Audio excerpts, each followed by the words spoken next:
After 15 straight road games to begin the season, the Red Raiders softball team was finally back home at Rocky Johnson Field for a doubleheader with their first game up against Jacksonville State.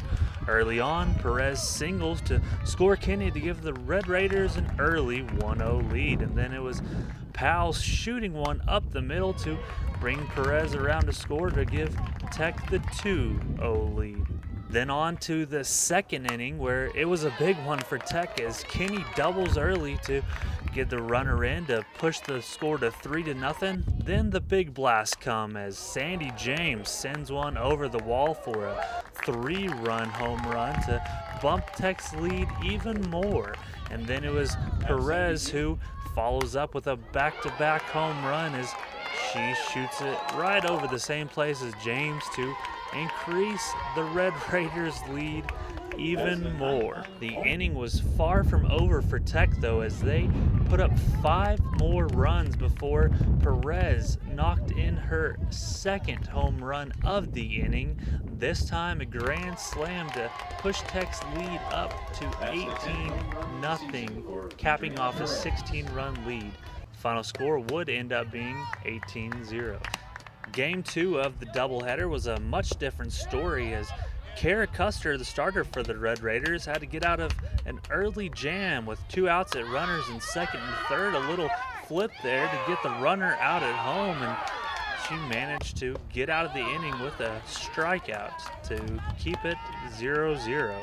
And then Adriana Perez kept her hot day going as a single there led off the inning for the Red Raiders, but nothing coming of it. Custer was in another jam with the bases loaded in the 5th, but got a ground out to end the inning.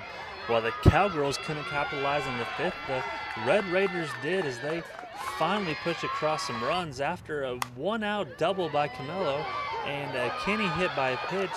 Johnson sent one out to the left field wall to give Tech a 2-0 lead.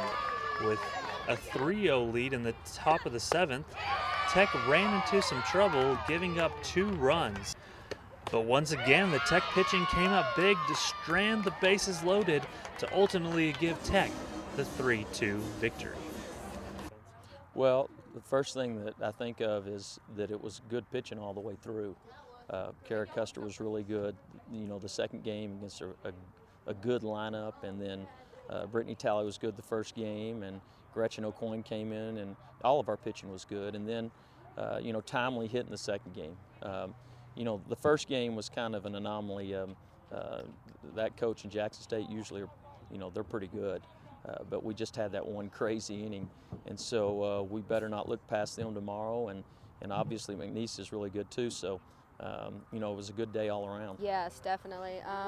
Especially since we've been out here for, working in the fall and the beginning of January, coming in here with our first home games felt great. It's our home environment. This is where we feel comfortable, so it definitely felt great for me and the girls to come out here and play today. I felt pretty good. I felt great knowing that my offense is always going to be behind me, and my defense, obviously, they did great today backing me up because I had some whoopsies, but other than that, I felt good.